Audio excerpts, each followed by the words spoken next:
has concluded. We move to questions without notice. Are there any questions? And I give the call to the Leader of the Opposition. Thank you very much, Mr Speaker. My question is to the Prime Minister. This morning, the energy regulator released data showing electricity bills surging under this government by up to 25% for households and 29% for small businesses. The Prime Minister explicitly and repeatedly promised, less than a month before last year's election, that he would deliver cheaper electricity and an annual cut of $275 to electricity bills. Prime Minister, how can Australians already suffering cost of living challenges possibly trust the Albanese government to keep this promise? Do not interject when the Leader is asking his question. It goes to both sides. Give the call to the Prime Minister. Thanks, Mr Speaker. Today, Claire Savage, the Chair of the Australian Energy Regulator, said this: "It's much lower than where we were fearing it could have been last September, October." What would she know? A lot of what we have seen in the price increases today have been driven by unreliable coal plants, Leader of the Opposition, solar outages and very high fossil fuel prices. So that transition to clean energy is critical to bringing down prices. What we are seeing is that the contracts that retailers buy for the coming financial year have fallen quite a bit since the intervention in the coal and gas markets in October last year. So they are about 40% lower than they were in October last year. That's what Claire Savage said, the Chair of the Australian Energy Regulator. Will cease ejecting. Mr Speaker, he promised to smile more if they made him leader, but I've seen no the Prime evidence. Minister will return to the question. I've seen. There it is. Order. That cheeky little smile. Members on my right. And the member for Page will cease to eject, and the member for Gippsland. So I can hear from the Leader of the Opposition on a point of order. Mr Speaker, on relevance, this Prime Minister might treat the Australian public like a joke, but use his own words. You promised. Resume your seat. Order. Order. Just before the Prime Minister continues, the Leader of the Opposition knows he has a great deal of latitude. Points of order for the rest of today will be made in accordance with the standing orders, which will be simply to state the point of order which is relevance, and no further commentary. Give the call to the Prime Minister. Thanks, Mr Speaker. He's angry because he knows that he voted against. That he voted against helping people. He voted against $3 billion in direct bill relief. He voted against the price caps on gas and coal that the energy regulator was speaking about today. He's angry because he opposed the safeguard mechanism, their own policy, supported by business and industry. He's angry because he was a part of a government that had 22 energy policies but didn't land one. He's angry because he left us with an energy grid that was built for the last century. He's angry because his government gave $4 million to the proponents of a coal-fired power plant in Collinsville, knowing that there was no chance, cease interjecting, that it would actually go forward. Those opposite are frozen in time while the world warms around them. Those opposite have no way forward.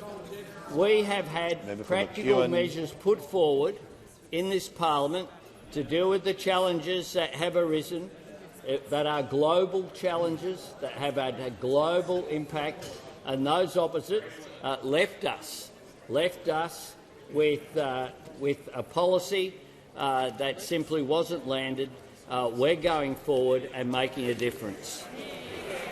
Order. Member for Bowman will cease interjecting. So I can hear from the member for Werriwa.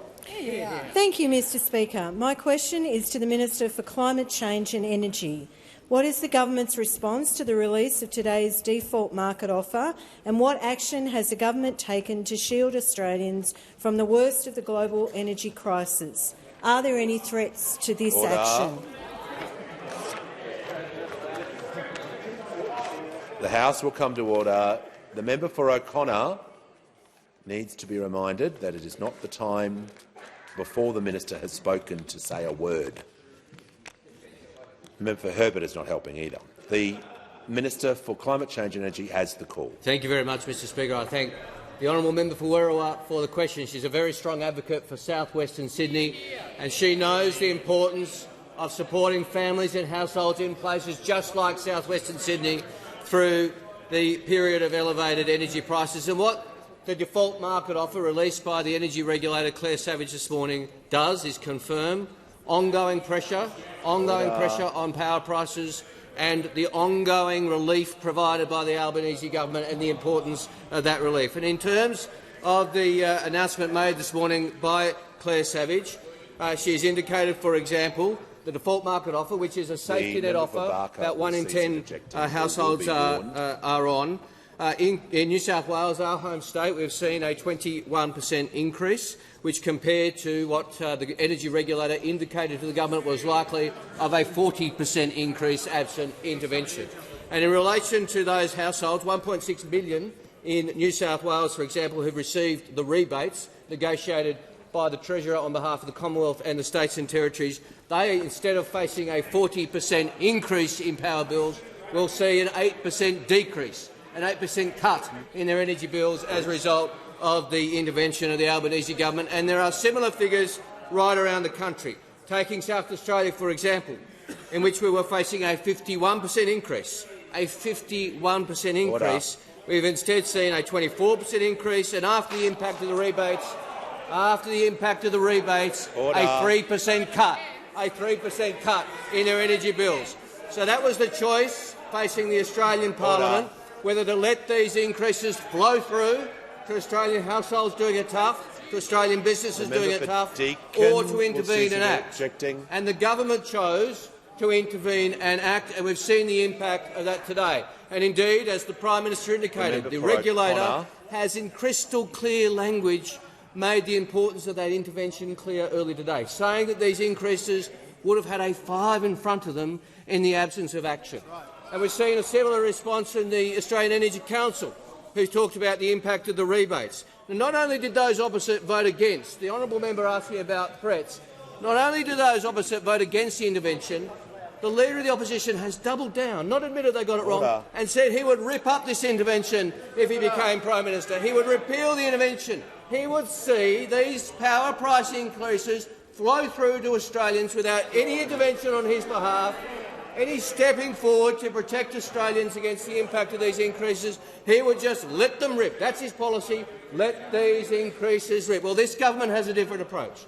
Whether in south-western Sydney or suburbs or regions, anywhere in Australia, this government will intervene to protect you from the impact of these power price rises. We will intervene to ensure support for Australians, while the alternative— Order. There is far too much noise in the chamber, particularly coming from over here. If this continues, people won't be warned. They'll be asked to leave. Give the call to the Deputy Leader of the Opposition. My question is to the Prime Minister. Hard-working Australian households and small businesses received news today that they will see huge increases in their electricity prices from July 1. Each year, households will be worse off by $594 in New South Wales, $512 in South Australia and $402 in South East Queensland, even though the Prime Minister promised they would be $275 better off. Why did the Prime Minister break his promise and lie to the Australian people? I think I know what the Leader of the House is going to say, but I want to hear from him. The Deputy Leader of the Opposition knows that that was out of order, and I ask, one, that it be withdrawn as unparliamentary, but two, that action be considered into whether the question remains on foot at all.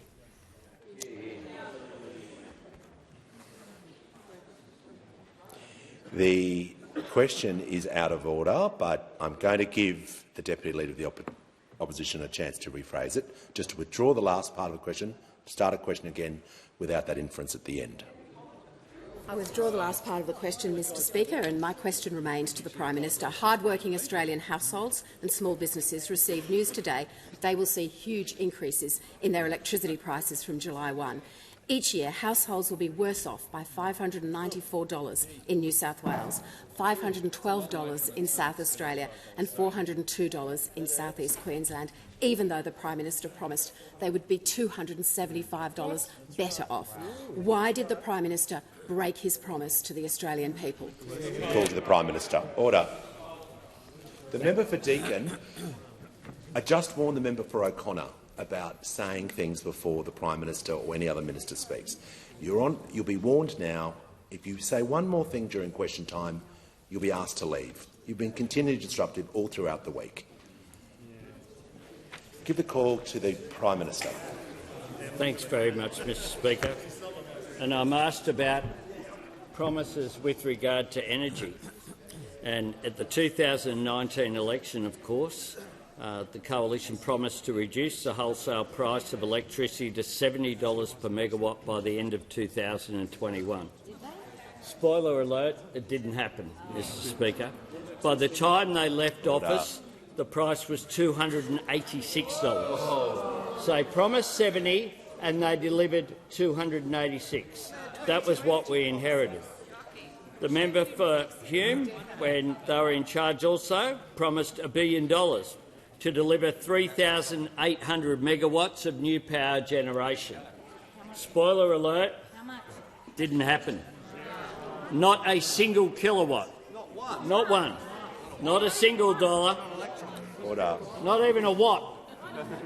Not a why, but not a watt. They promised also the feasibility study on Collinsville. Didn't even publish a study. The proponents got $4 million. $4 million. For what? For what? They produced less than Barnaby Joyce produced as an envoy. Order. Members on my left and right. The Prime Minister is using the incorrect titles for members, and I ask him to refer to all members by the correct order. And I want to hear from the Manager of Opposition Business. On relevance, Mr Speaker, the question was very clearly about the Prime Minister's policies, this government's policies, and their lack of consistency with what they promised. Standing orders are very clear. Ministers can be asked about and can respond about what the government is doing. The Prime Minister is off on a frolic and he should be brought back to the question. No, I'm just going to call the... If I'm trying to rule on a point of order, I don't need assistance from people interjecting. I was going to say the Prime Minister has had decent...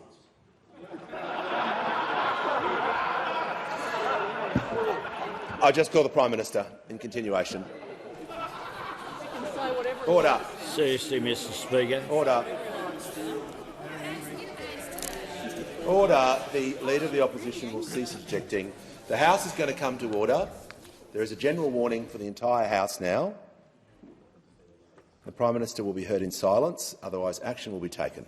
Thanks very much, Mr Speaker. And we also had, of course, promises about Liddell, which the former minister, former member for Kooyong, used to stand here and speak about keeping it open, promised time and time again. It closed at the end of April exactly as was planned under their watch. Exactly what was planned. What we've done is put in place a real plan of $3 billion of energy price relief that they voted against, up to $500 in bill relief for eligible households, up to $650 in bill relief for small businesses. Real relief, right off your power bill, right when you need it. We provided in the budget $1.6 billion for energy efficiency upgrades, including the new small business energy incentive.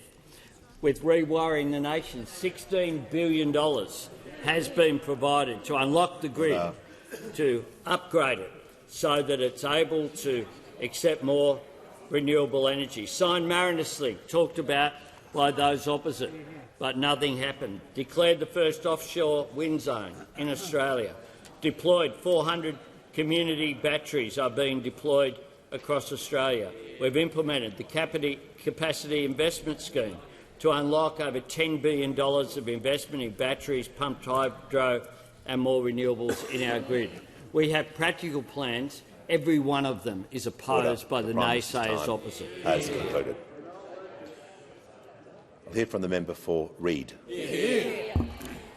My question is to the Treasurer. Why is a methodical, consistent, responsible approach to managing the economy and budget so important, and what are the consequences of not doing so?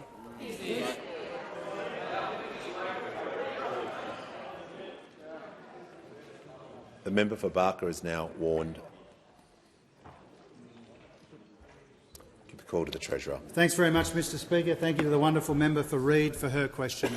Over the past 12 months, the Albanese Labor government has begun the hard yards of repairing the budget and building a stronger and fairer and more secure economy. And our responsible economic management is leading to smaller deficits, less debt, less interest costs and a forecast surplus for this year. At the same time, we're delivering cost-of-living relief for Australians doing it tough, and today's DMO confirms we've helped shield people from the worst of the energy price spikes. Now, in an uncertain global environment, our methodical and consistent approach is building buffers against global uncertainty and making our economy more resilient to external shocks. Now, you contrast that, Mr Speaker, with what we've heard from the Leader of the Opposition since his budget reply a couple of weeks ago. It's been 2 weeks since the budget reply, and the reason why we don't get any questions about the budget from those opposite is because their budget reply is already falling down around them in a shambolic mess. And let me give you a few examples of that, Mr Speaker. Now, the big idea that the Leader of the Opposition had was to bring back work for the dole. And then the only problem with that was work for the dole hadn't been abolished. And it was in the budget. There's thousands of people participating in work for the dole, but he wants to bring it back. It's already happening, but he wants to bring it back.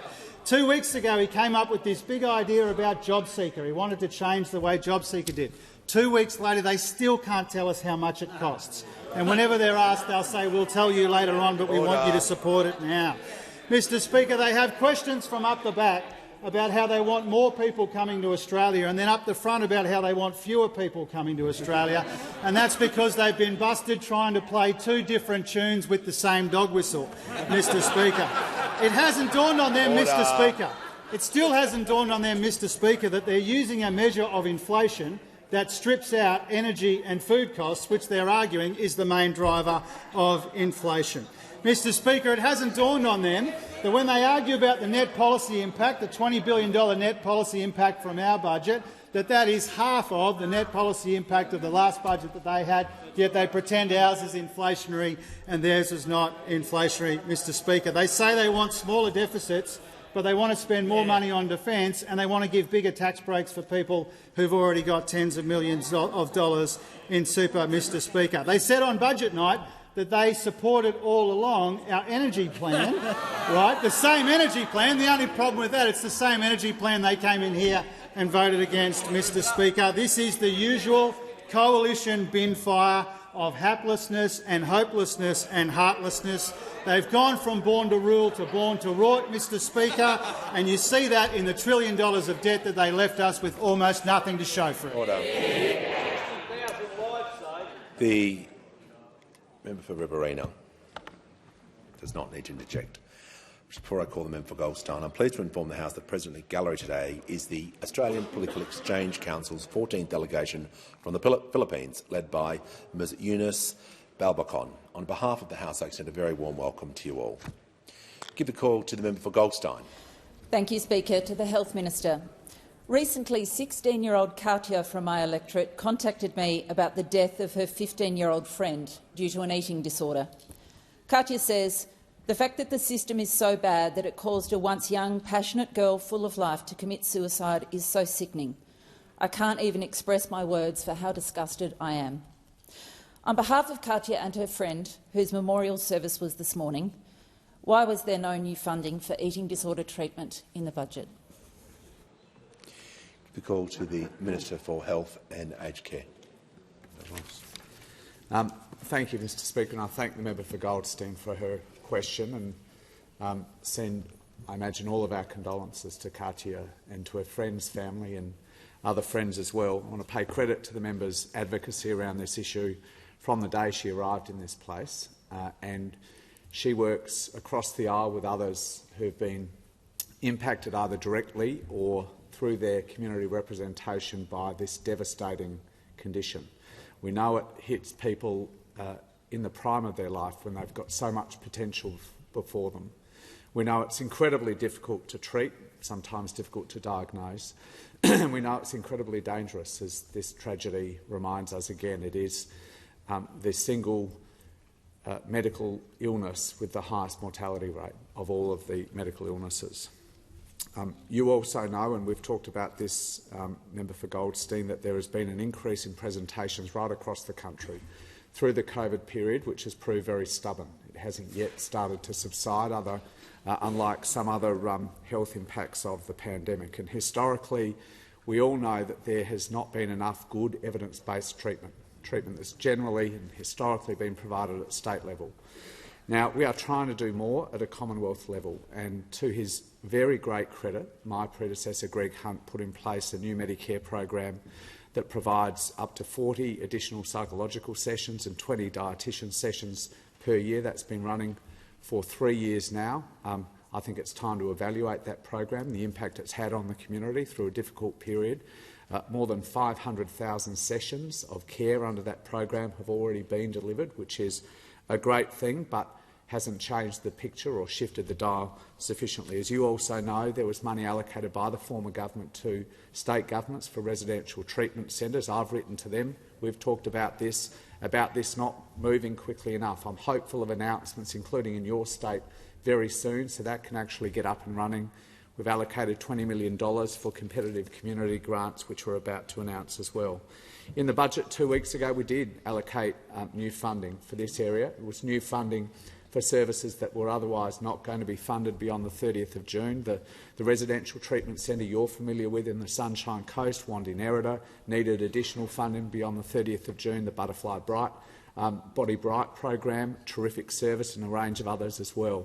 One of the areas that you and I have talked about, Member for Goldstein, where there has never been enough effort in this area is the area of research. And I'm examining options to lift the research capability, the funding from government for research into this terrible area of mental illness, and I'll have more to say about that in the near future.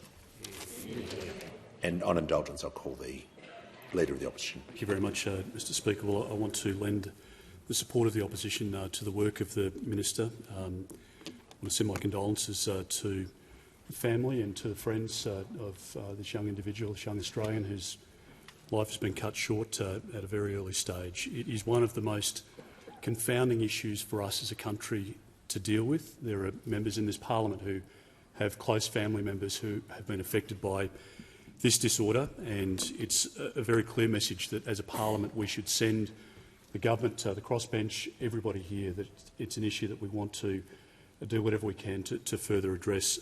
When we were in government, there were 64 new Medicare items for eating disorders, meaning that patients, as the minister pointed out, can access up to 40 psychological and 20 diabetic services a year. If more needs to be done, more should be done, and particularly in the research area, through the Medical Research Future Fund or other areas of endeavour that we could support in a bipartisan way, we would apply ourselves to that and provide full support to the government's efforts. We call to the member for Hawke. Thank you, Mr Speaker. My question is to the Minister for Early Childhood Education. What is the Albanese Labor government doing to ensure early learning is more affordable for Australian families, whilst also ensuring a child's education is of the highest quality?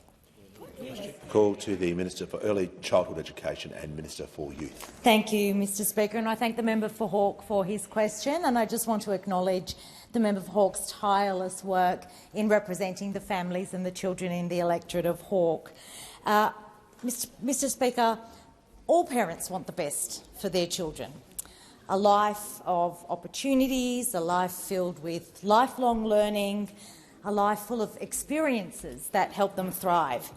And on this side of the House, we want the same for every Australian child, no matter where they live, no matter what their circumstances, no matter what their background. The Albanese Labor government wants every child to have the very best start in life. And on Public Education Day, I just want to take a moment to acknowledge the work of my colleague, the Minister for Education, in ensuring that that best start in life is continued right through schooling through our public education system. Now, a key part of that is access to high-quality and affordable early childhood education. That's why we're delivering on our commitment to make early childhood education more affordable for 1.2 million families right across Australia from July 1st. That's just over a month away. That's why we're building on Labor's legacy to ensure that early childhood education and care in Australia is of the highest quality. And that's why we announced in the last budget measures to help build the capacity of the early learning workforce. Now, these measures are a direct response to the presentations and the consultations that I have had with stakeholders and educators in the sector, and I want to thank them for their engagement. They told me that they want and they need professional development, but they often can't get it. They told me that the financial stress of having to undertake practicums was often a disincentive to further study and upskilling. So what we've done is allocate $72 million in the budget to support professional development and practicums. These measures have been widely welcomed by the sector, including by Elizabeth Death from ELACA, who said, and I quote, "Having the opportunity to undertake professional development and skills training will enable the workforce to build up their expertise and ensure that they have the support they need to advance in their careers." Mr Speaker, this government recognises the professionals who educate and care for our children. We believe in the value of early learning, and we heed the evidence about brain development in those first 5 years of a child's life. That's why we're committed to an affordable, world-class early childhood education and care system, a system that works for every Australian family and for every Australian child. Give the call to the honourable member for Fairfax. Order. Thank you, Mr Speaker. My question goes to the Minister for Climate Change and Energy.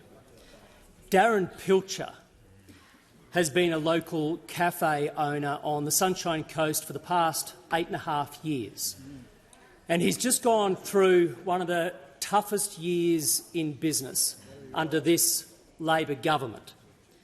Darren's electricity bill has risen 60% over the last year and gas up to 50%. Why are power bills going up when the Prime Minister promised they would go down?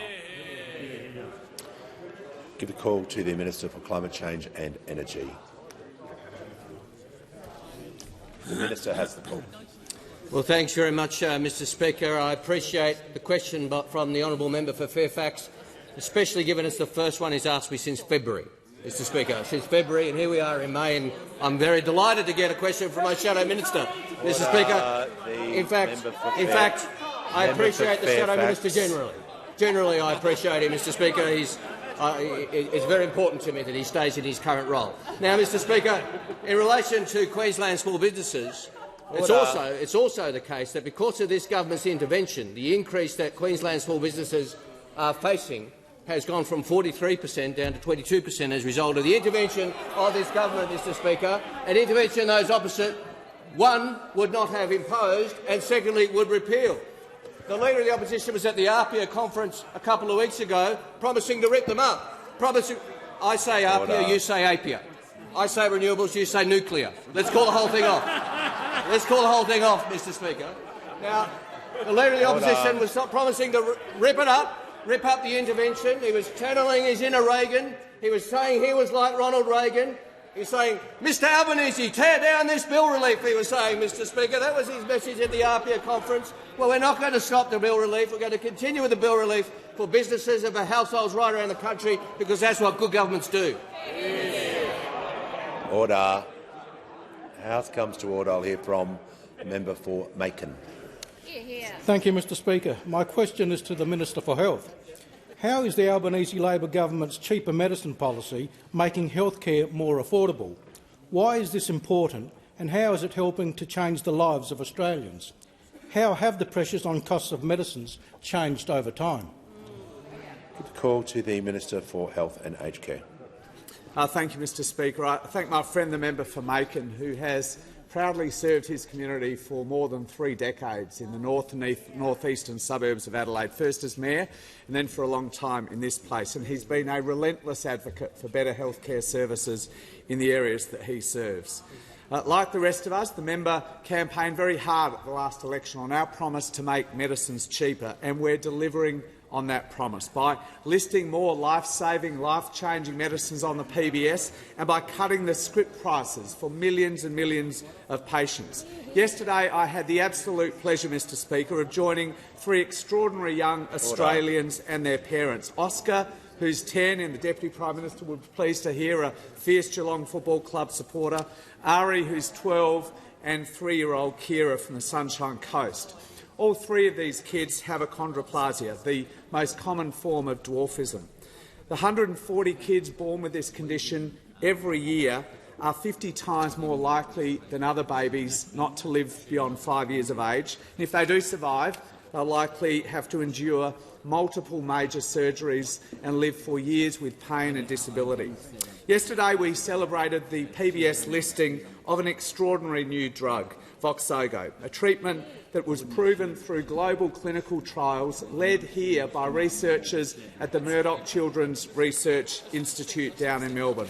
This drug is going to transform the lives of all of these kids. Without the PBS listing, though, the drug that they'll have to take from early infancy up until the time their growth plates close at 16 or 18 would cost $330,000 every single year. Under the PBS, it will cost just $30 a script.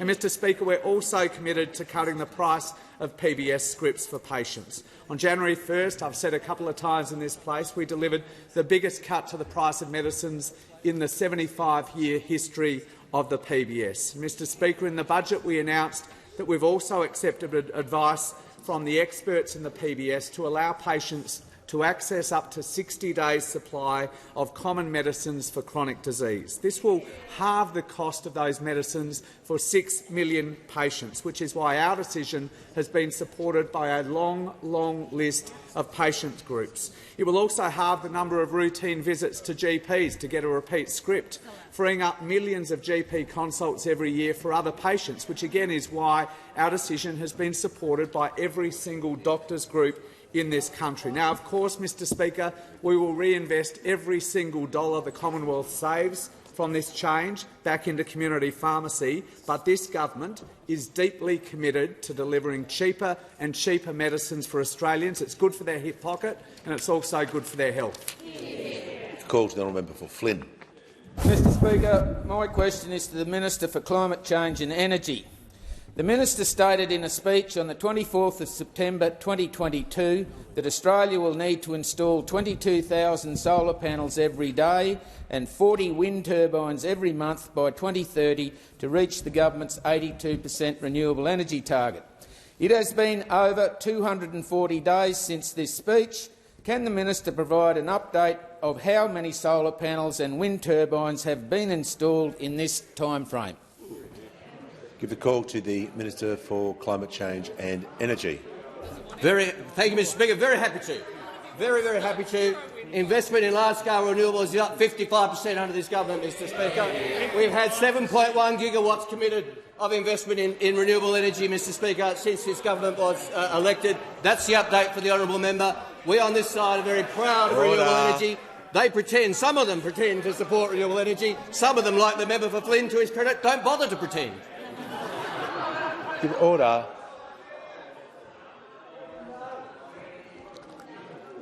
Order. When the House, the member for Dawson, when the House comes to order, I'll hear from the member for Macquarie. Thank you, Speaker. My question's to the Minister for Social Services. How is the social services portfolio delivering on the Albanese Labor government's commitments to prioritise action on ending family, domestic and sexual violence to create a better future for all Australians? The call to the Minister for Social Services. Well, thank you, Speaker, and I'd like to thank the member for Macquarie for the question. The Albanese government has not wasted a single day in delivering our plan to build a better future for all Australians, and this, of course, includes in the social services portfolio. In our first 12 months, we've delivered on our commitments, laying a strong foundation for a better future for all Australians. We've already delivered over 16,000 older Australians who have now been granted the Commonwealth Seniors Health Card who would not have been eligible previously. We've also legislated measures to support pensioners who are downsizing their homes, and we've frozen deeming rates. We've delivered the promised doubling of funding for disability representative organisations and have begun development on the National Autism Strategy. We've improved paid parental leave, and we're expanding it so that parents can access 6 months, and we're strengthening the social safety net by providing an additional cost of living relief for those on the lowest income. And of course, a key priority for this government has been taking action to address family, domestic and sexual violence. We have delivered the 10-year national plan to end violence against women and children in one generation. We've backed that commitment up by a $2 billion record investment in women's safety initiatives. And in the most recent budget, we've committed $159 million to extend funding for women's safety frontline services. We've delivered the National Partnerships Agreement that was due to cease. The Minister will pause. Deputy Leader of the Opposition, when I say cease interjecting, that means cease interjecting. No more interjections. Give the call to the Minister for Social Security. Thank you. As I was saying, the National Partnerships Agreement, which was due to cease on the 30th of June this year unless we intervened. This is in addition to the funding 500 extra community and support workers for women and children experiencing family, domestic and sexual violence. We've made significant funding commitments to First Nations family safety initiatives. We've legislated 10 days of paid family and domestic violence leave, which women are now accessing to keep them safe. And we've delivered more than $352 million over 2 budgets to extend, improve and expand the escaping violence payment. Of course, this program was left in absolute shambles by the previous government, and our government has been fixing the mess. When we came to government, Speaker, there was a backlog of more than 4,000 people waiting for their payment to be processed. Wait times for payments were on average 33 business days from the date the claim was raised to being dealt with. This was unacceptable. Now, I'm pleased to advise the House that at the end of April 2023, victim survivors are having their claims dealt with on average within 6 business days. This is making a real difference to people and fixing the mess that they left us. Speaker, in 12 months, the Albanese government is delivering on our commitments to make a meaningful difference in the lives of Australians. Concluded. Give the call. Member for Page. I want to hear from the member for Hughes. Mr Speaker, my question is to the Prime Minister. Is the Prime Minister aware of the Victoria Premier's $8.6 billion decade of tax on businesses and property investors in that state? Yesterday, the Premier encouraged Victorians to use his so-called COVID debt levy to offset their Commonwealth tax obligations, costing Australian taxpayers $3 billion over the next 4 years. Order. Does the Prime Minister support Premier Andrews' decision to slug Victorians with $8.6 billion of taxes?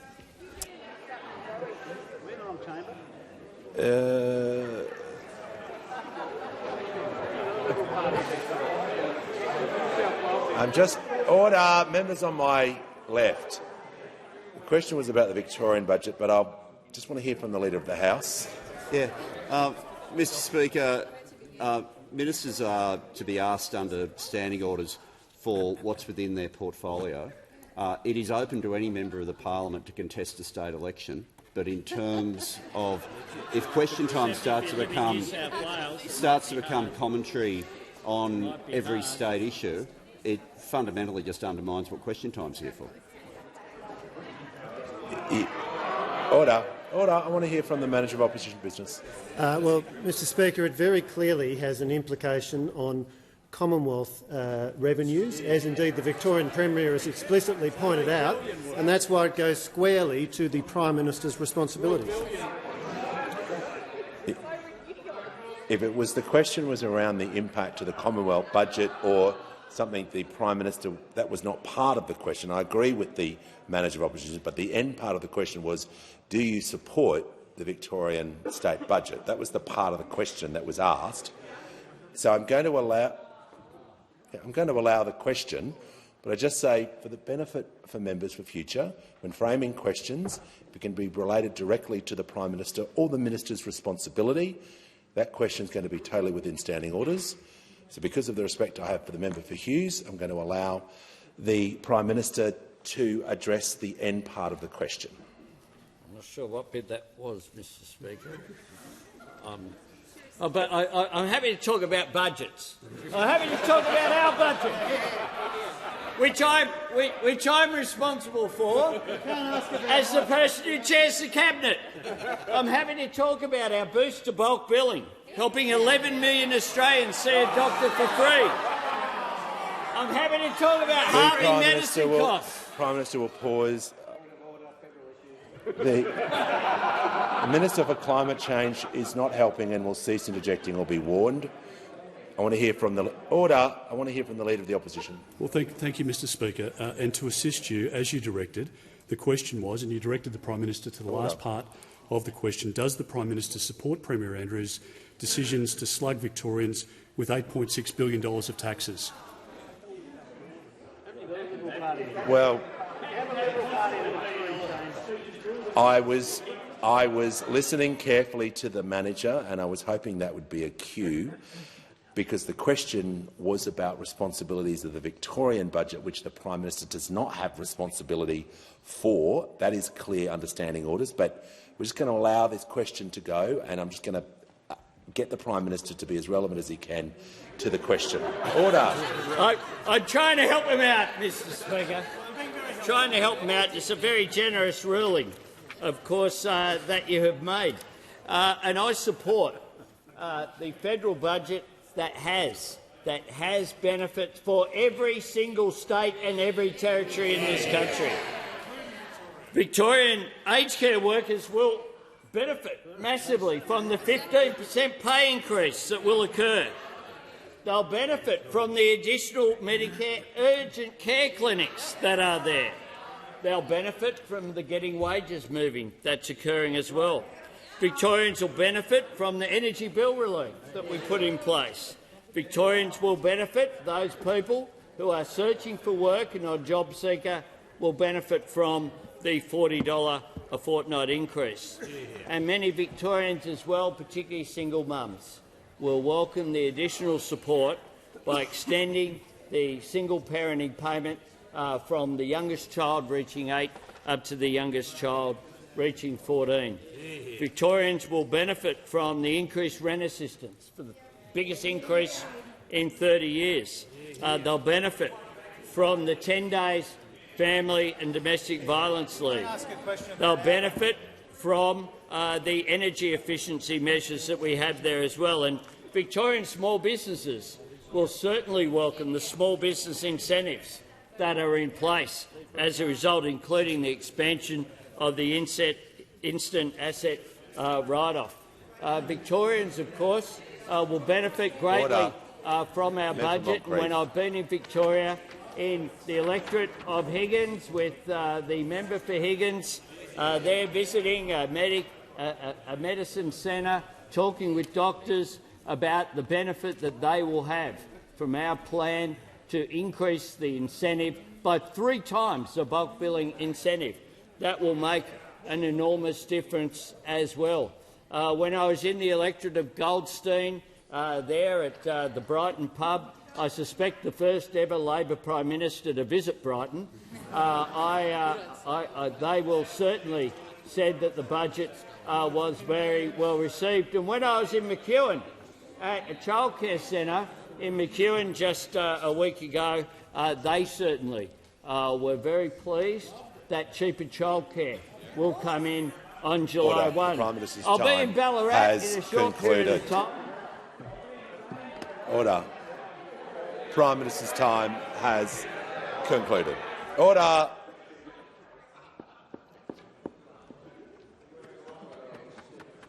want to hear from the member for Robertson. Thank you, Mr Speaker. And my question is to the Minister for Skills and Training. How has the Albanese Labor government cleaned up the mess of a wasted decade in skills, and how is the government continuing to work to give Australians the skills and training they need for the jobs and opportunities of the future? Give a call to the Minister for Skills and Training. Thanks, Speaker, and can I thank the member for Robertson for his question, and I look forward to catching up with him at the Gosford TAFE in the near future. Speaker, in the last 12 months the Albanese government has not wasted a minute. That's because we're a government that responds to the national challenges that we confront. It's why we're laying a stronger foundation for a better future. It's also because upon election not only had we inherited $1 trillion of Liberal Party and National Party debt, we were bequeathed by those opposite a massive skills deficit across the entire economy. And for that reason, in fact, if you want to hear a few more statistics, in fact, in 1 year, the occupations on the shortage list went from 153 to 286, almost doubling in 1 year. The OECD cited that Australia's labour shortage per capita was the second highest amongst OECD countries when we came to government, Speaker. So we were dealing with massive challenges, and that's why the government immediately, very quickly, convened the Jobs and Skills Summit, bringing together industry, employers and unions, universities and the vet sector, state and territory governments, because we know to deal with these national challenges we must work together. We created, of course, Jobs and Skills Australia. That's providing strategic advice to deliver the skills, existing skills that are in demand and those skills that are emerging in the labour market, striking a 12-month agreement with all state and territory governments to deliver 180,000 fee-free vet and TAFE places, 150,000 of which are already filled, strengthening and targeting support for apprentices to lift completion rates, encouraging more women into trade apprenticeships through improved financial and non-financial support, supplying new energy apprentices to assist with the massive demand in the renewable energy sector. 1,000 of those apprentices have already been enrolled. But there's so much more work to be done, Mr Speaker. This includes, of course, negotiating a further 300,000 fee-free TAFE and vet places from 2024 and finalising a $3.7 billion national skills agreement which will provide greater access to the vet sector. And this agreement will be the vehicle where we will bring about significant reforms to the vet sector to ensure that it's fit for purpose. Speaker, we've been busy over the last 12 months, but we know there's a lot more to do. So those opposite can keep carping and saying no to everything. We'll just continue to deliver to Australian students, workers, businesses and the economy.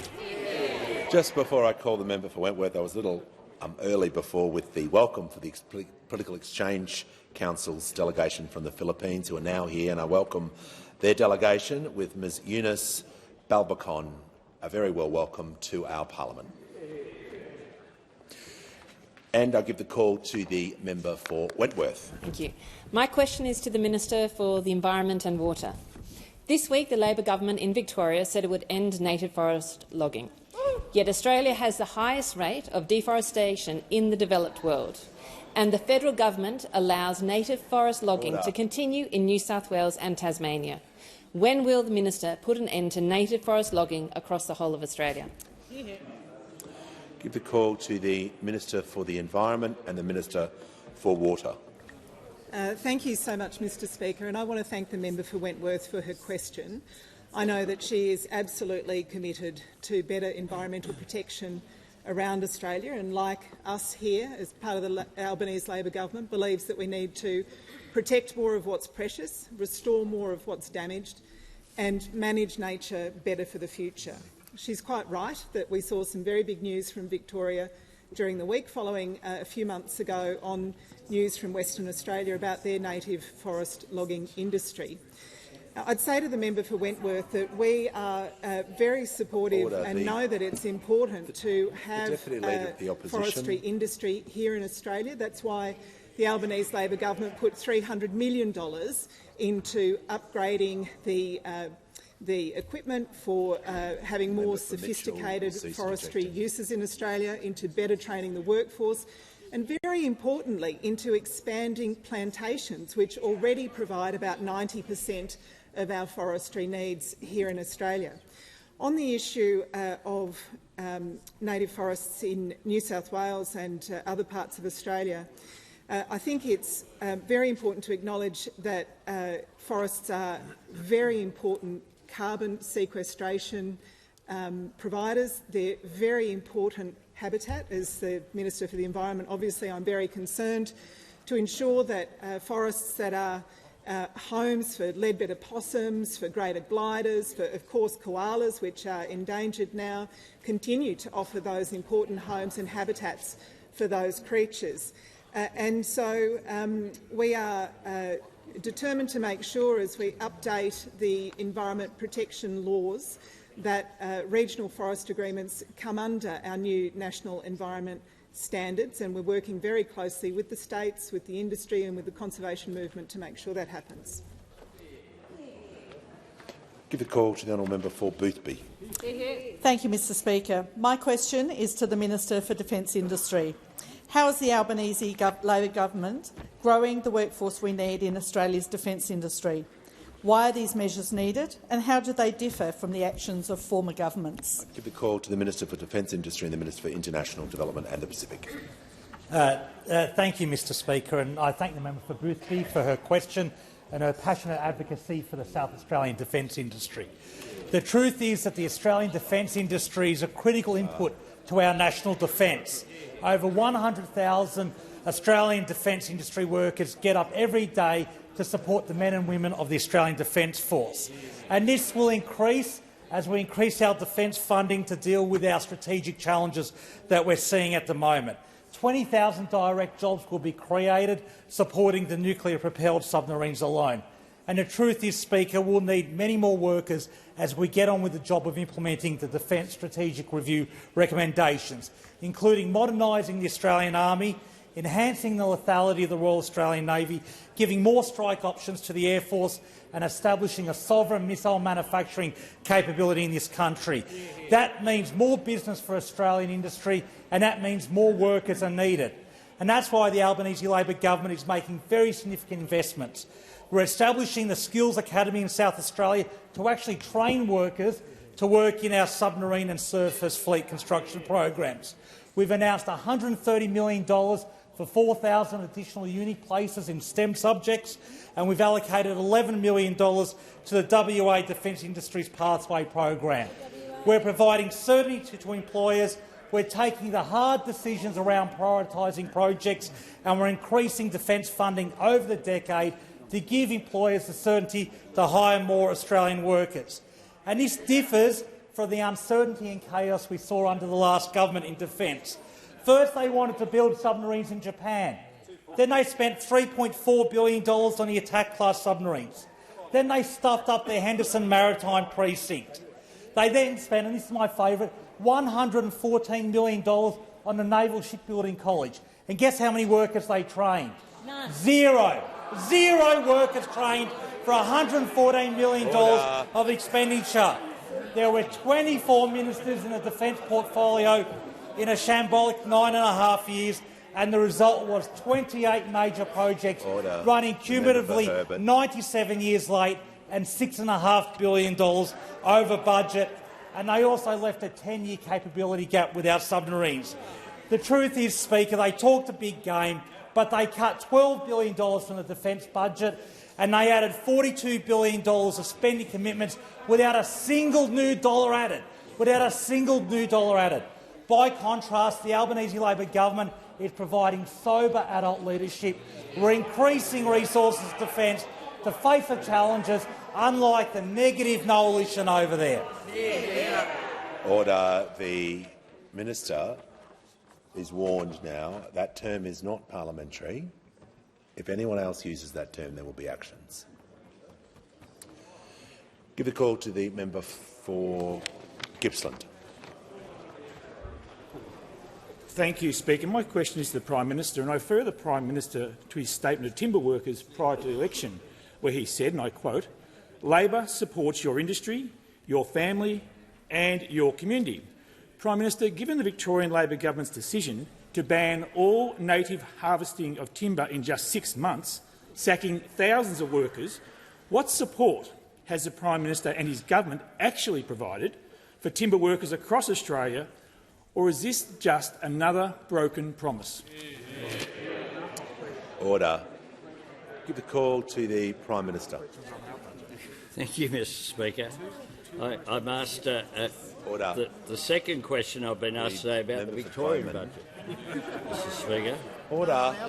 We know that in the last term of parliament, the attacks were pretty consistent from the former government against the Andrews government, and we know how well that worked out for them because the Andrews government received an increased majority when they went to the people of Victoria last year.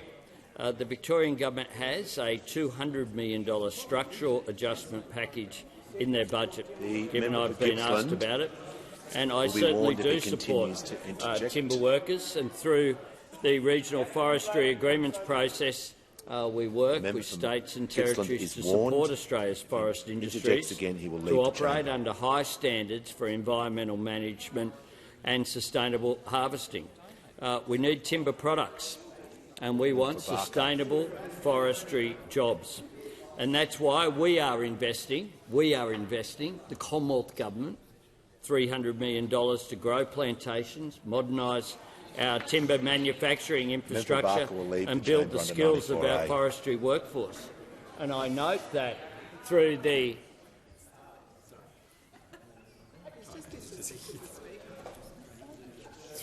National Reconstruction Fund, we specifically set aside funding to support the forestry industry. But the member for Gippsland voted against it, and everyone here voted against it as well. The member for Gippsland on a point of order. The Prime Minister's concluded his answer, so it's not about the answer.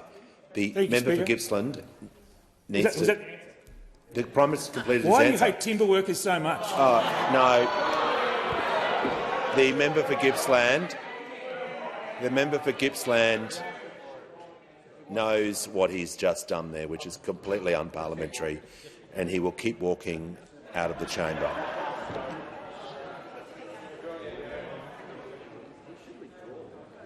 The member for Gippsland, before you leave, I'm going to ask you to I'm going to ask you just to withdraw that last part of your statement. Order. Just withdraw the being gutless. I understand on what basis, Mr Speaker? Well, the phrase that he used was unparliamentary. It's not only abuse of standing orders, it's...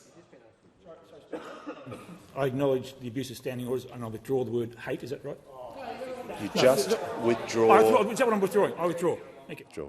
I thank the member to assist the House. The member for Herbert.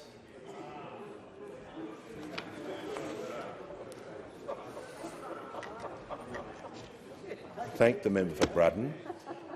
Give the call to the member for McEwen. Thank you, Speaker. My question is to the Minister for Infrastructure, Transport and Regional Development.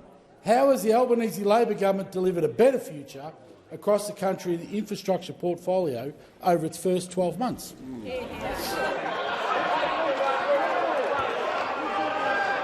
Order. Members on my left. Members on my left will cease interjecting. There's going to be silence so I can hear the Minister for Infrastructure, Transport, Regional Development and Local Government. Thank you very much, Mr Speaker. Can I thank the member for McEwen for his question. He's a tireless advocate for his community and he knows firsthand how important it is that our government deliver on our commitments. Well, over the last 12 months, that's exactly what we've been doing. First, we began the hard work of cleaning up the mess left by those opposite behind after a decade of waste and rorts and mismanagement. First, we began the hard work by reviewing Infrastructure Australia, Returning. Order. I can't hear, Mr. Speaker. This has become an ongoing issue when particularly ministers are on their feet. A number of ministers. Order. We had this problem yesterday. Just going to allow the minister to be heard in silence. Can't hear a word that she's saying. It's unacceptable. Give the call to the minister. Thank you very much, Mr. Speaker. Well, of course, we've reviewed Infrastructure Australia, returning it to its rightful place as the Commonwealth's infrastructure advisor with the bill passing this House yesterday. We're fixing the major projects that will deliver a more resilient and prosperous future, starting with Inland Rail, a project where those opposite managed to build just over 16% of the 1,700-kilometre track, but still saw costs blow out by 559%. And we're starting work on new transformative nation-building projects like high-speed rail, focusing on Newcastle to Sydney. We're partnering with Queensland to deliver the Brisbane Olympics, and we're working with the states and territories to clean up the infrastructure investment pipeline, conducting a 90-day review to make sure that the Commonwealth is investing in the projects that matter to Australians, but also so that we can invest in local government.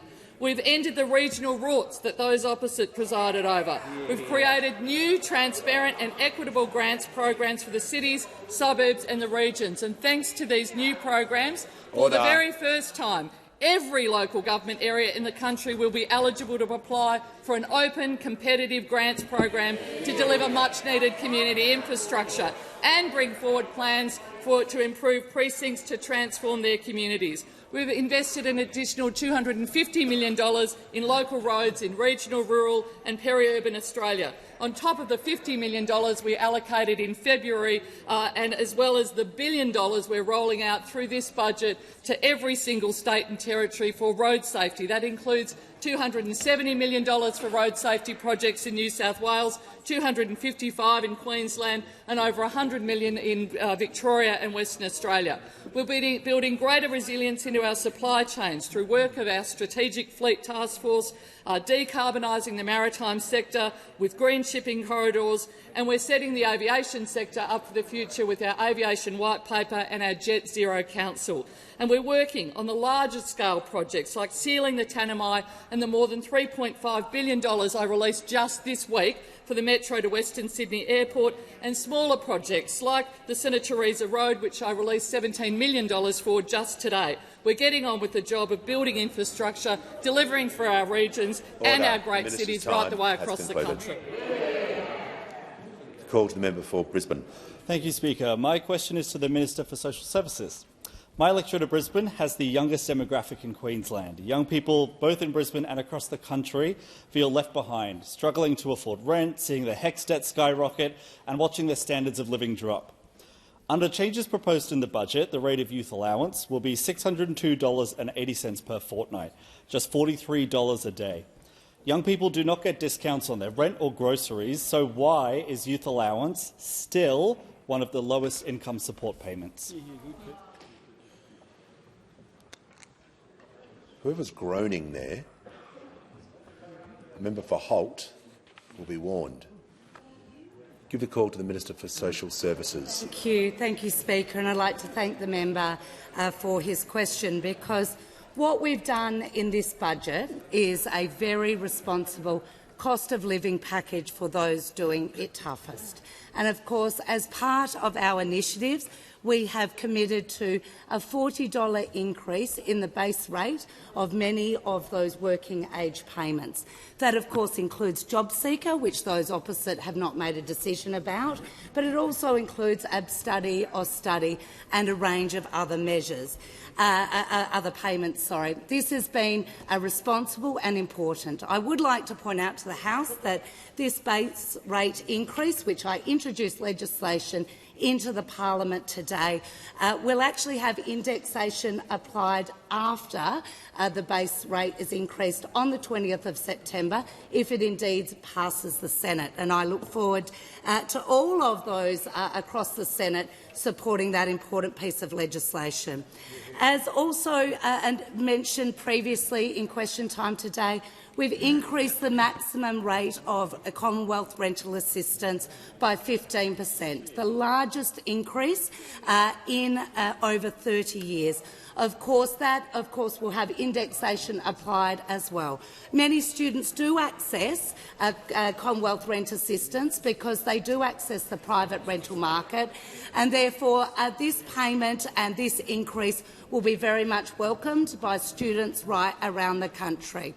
What we've done in this budget is have a carefully calibrated budget that delivers for those on income support, including students, and I hope that we will see the support across the Senate from all parties, including the crossbench, including those opposite, because it will make a real difference to people's lives. Give a call to the member for Bendigo. Thank you, Speaker. My question is to the Minister for Regional Development, Local Government and Territories. Over the last 12 months, how has the Albanese Labor government abandoned previous poor practices in order to deliver for regional Australia and create a strong foundation for the future? Call to the Minister for Regional Development, Local Government and Territories. Thank you, and I thank the member for her question, a strong advocate not only for her own regional community but for regional communities across the country. And on this side of the chamber, postcodes don't matter. We know we've got to deliver for all of Australia, and that's what we are doing. I hear the sea of suits. Really lovely to hear you today. But when you're in government, instead of playing a game of charades about what you thought government looked like, it's more than just a press release, a photo, a head nod in the back of a press conference. You actually had to do the delivery part, and that's what you forgot over the last 10 years. We've done more in the last 12 months than those did in 10 years because the regions are much more than just a grants program. Because we want regional Australia to seize the huge opportunities that come with the shift to cleaner and cheaper renewable energy, a shift that those opposite deliberately ignored for a decade. But first, we've got to clean up the mess that was left by those opposite. And every time we've looked at the big regional programs dreamt up by those opposite, we've found real problems for our communities. An inland rail project that blew out by approximately $31 billion. An infrastructure pipeline where the projects blew out from 150 to 800 without any additional funding, and projects that were promised with no funding partners or without any business cases. It's like an episode of Utopia. So many promises over those 10 years and nothing delivered. The only difference is Utopia is funny. They are not. In 12 months, we've delivered more and we are laying the foundations for a better future for our communities across the country. In our very first budget, we delivered and committed $1 billion to new regional programs. And unlike those opposite, we've spent time to make sure that the programs that we're delivering will be delivered in a fair, transparent and accountable way. It'll be a fair process done, not one with the colour-coded spreadsheets, because we know regional Australians deserve much more than an ad hoc grants round. They want real programs to deliver real outcomes.